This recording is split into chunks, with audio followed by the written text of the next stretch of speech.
Hello hello, यो चाहिँ म बसेको क्याम्प हो इजडान 38। अब चाहिँ गर्मी मौसम सुरु भइसकेको छ। एकदमै गर्मी बढिरहेको छ। हिजो आज चाहिँ अलिक गर्मी बेसी नै छ बाहिरतिर। अब चाहिँ गर्मी सुरु भयो। चाहिँ हामी बस्ने क्याम्प हो नि त। चाहिँ हामी बस्ने क्याम्प हो। ड्युटी जाने गाडी आउँदैछ। हाम्रो गाडी सामान बोक्ने गाडी हाम्रो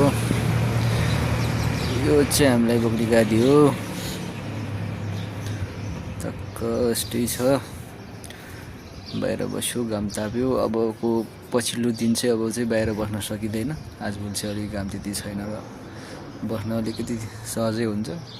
पछि जुलाई अगस्ततिर त बाहिर बस्नै सकिन्न। आगोको छेउमा बसेको जस्तो हुन्छ, एकदमै गाह्रो हुन्छ।